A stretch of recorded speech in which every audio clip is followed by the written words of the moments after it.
welcome back to Toya DTV. Toya DTV. Y'all. Okay. I did not get y'all an episode of Married to Medicine last week. Y'all, life happens, okay? I was gonna think about doing it, but to me it was not that good. We are here for Married to Medicine, season 8, episode 3, New Year, Old Feuds. We start off with a little bit of footage from all of the medical doctors. They are speaking their truth about COVID. Most of the doctors were afraid. They have to work up close and personal with COVID. Simone and Jackie are still delivering babies. Dr. Jackie delivered 6 babies that night, and she was running off of 2 hours of sleep. It is amazing how they can still be effective with no energy. First scene, y'all, we see Dr. Heavenly, and she is with Miracle. Miracle is somebody that she met on social media. I actually saw the post. I remember when this happened. Miracle was peacefully protesting, and one of the guys that was protesting nearby was getting arrested. She recorded and tried to get his name and information so that they could get him bonded out of jail. And in the midst of her recording his information, she was sucker punched by a cop in the face, therefore breaking her teeth, and her mouth and teeth were bloody. And Dr. Heavenly, I saw the post, and then I saw where Dr. Heavenly said, somebody tell this baby to call me, or tell this baby to call me. So I'm so happy that Dr. Heavenly reached out to this young lady, or just, extended a hand to this young lady to say, hey, you know what? You were out there peacefully protesting. The world we live in is very cold, and the world we live in does things to us that is inhumane. The fact that we get treated different because of simply the color of our skin. That's the bottom line.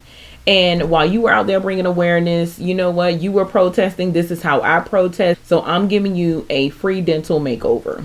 And Dr. Heavenly starts her exam and everything. And then we see what the after effects was. Her teeth look beautiful. Next, we see Anila. Y'all, I truly just wonder to myself, like, I'm not trying to be funny. I'm being serious. How Mariah feels watching this, Anila and her family whole dynamic be Indian. Bravo went and got some lookalikes to fill Mariah's shoes. And it's messed up. And a part of me wonders, why didn't we see as much of Mariah's background, her culture? She married into the culture. She changed her culture. So why was that something we did not see much of? Like, why all now we're seeing nothing but the Indian culture with Anila? So it makes me wonder, like, why couldn't they do that with Mariah? I don't get it. And it's nothing against the new girl. But at the same time, I'm wondering how Mariah feels about Toya at this point.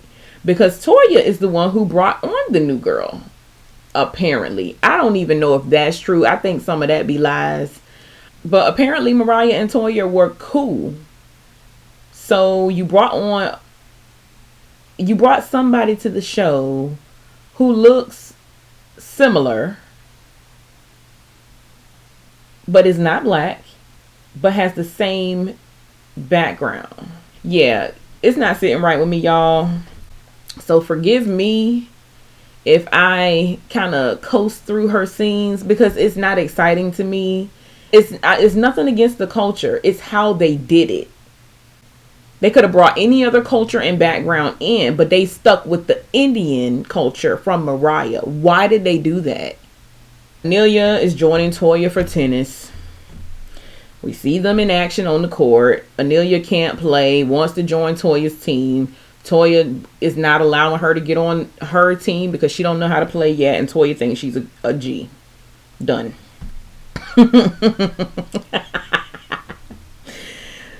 Jackie and Contessa.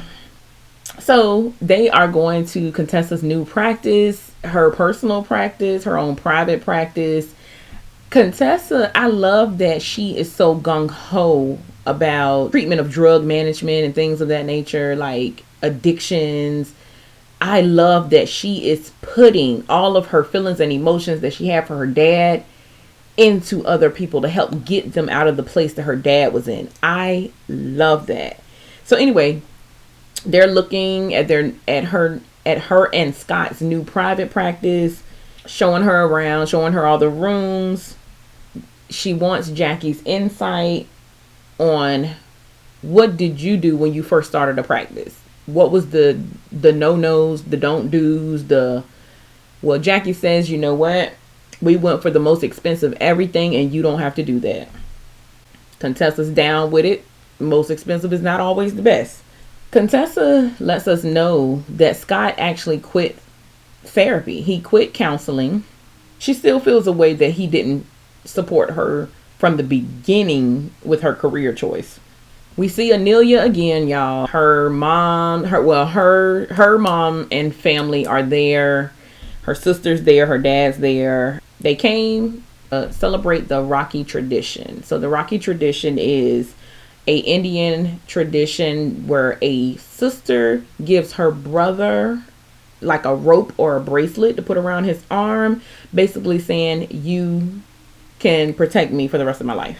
She wasn't able to do it because she grew up with a sister. She wanted her children to be able to do it because they're brother and sister. So everybody is kind of getting settled in at Anila's house, and they have brought food galore. So her husband comes home and he's like, why is there food all over the place? He's annoyed by the fact that there is so much food everywhere. It's junking up the house. They have bags and coolers and totes full of food. So she doesn't want him to worry about it. Anila's mom wants to know why her husband has not done her any plastic surgery yet. And he says that he needs to do 1 million of them before he get to her to make sure hers is perfect. I think, in other words, he's like, nah, you paying up, sis. Anyway, we see Toya, y'all. We are at Toya's house. Toya is frustrated by everything. Toya is one of those parents out here right now who is being drove up the wall because the kids are homeschooling. Toya is on edge because Eugene is working all these hours at the ER and she's getting no time to herself. She's getting no time with Eugene. Toya is flipping out about everything.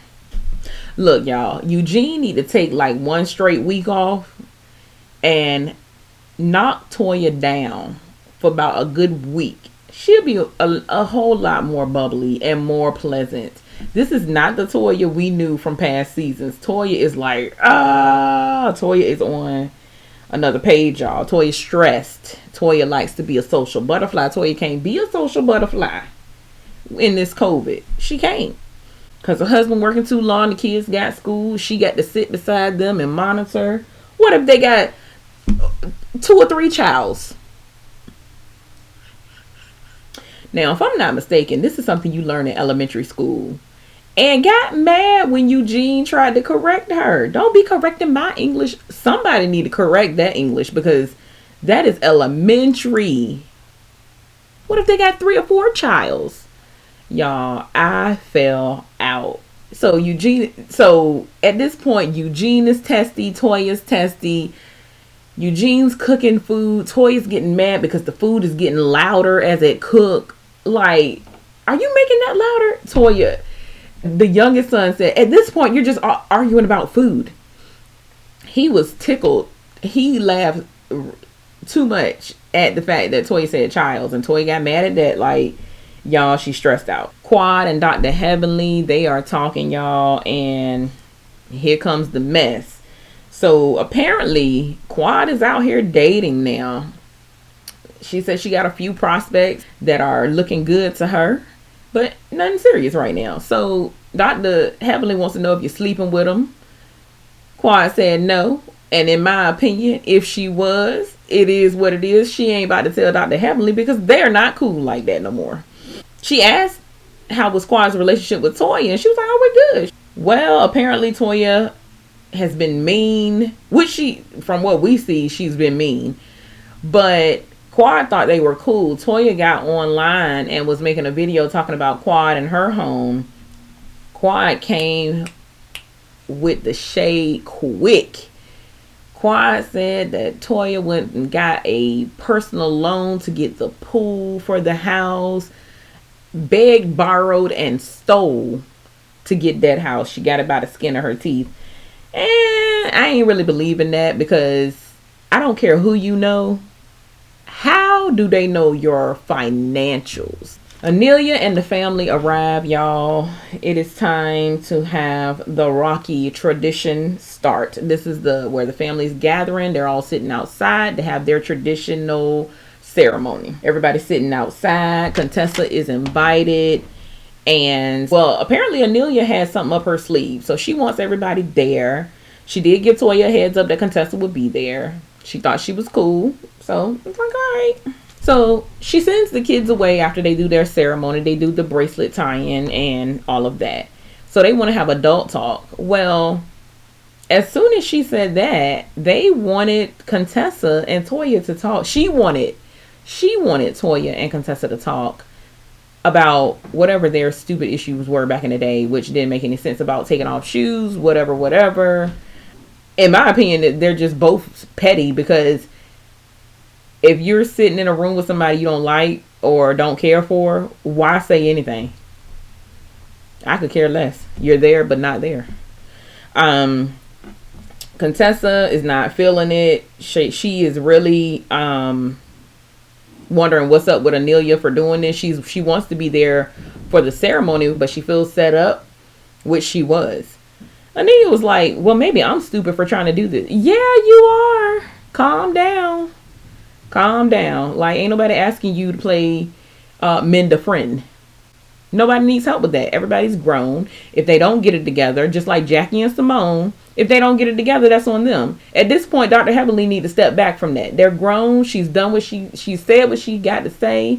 She's done everything she can do. And if grown people don't get it together, then they just won't be friends.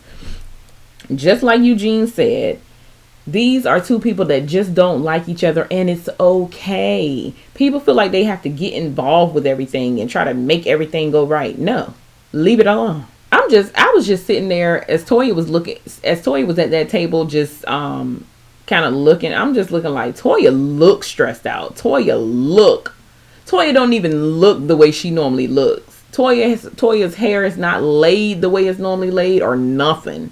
Like, it's sad to me, because I feel like Toya is on another page. She's kind of unspiraling because she's not getting the attention that she's used to getting. It is what it is, y'all. So Contessa gets up to leave because she feels like at this point she's about to ruin the whole event. Contessa does not want to do it. She gets up. She was like, if me and you want to have a good friendship, that's fine. But until then, I'm not doing this. It throws the napkin at Anila. Anila's mom has Contessa by the arm. She's just, no. She's like, I'm very strong. You might want to stop that. I'm very strong. So I saw in the next episode, I believe, that it was Anila who's mad at Contessa now for leaving the event, and that she felt like Contessa threatened her mom. She said that's in their culture to kind of be up close and personal, touchy. And Contessa's like, well, in our culture, you need to back. You might not want to put your hands on me. I like this episode. I kind of want to see less of Anila. I know they're introducing her, so we got to see her, where she came from and her background and all of that. But I really would like to see less of her for now, and more of Quad. Something about Quad's voice annoyed me this time. I don't know, y'all. I know that's her. Some people say it's not her voice, but it seems like she's, I don't know, whatever. Y'all, that's it for this episode. Let me know what y'all think. Is Anila doing too much? Did Contessa overreact? Like, what's the deal with Toya? Y'all let me know what y'all think about what Quad said about Toya and her house. Put it down in the comments, y'all. I will see y'all next time. All right.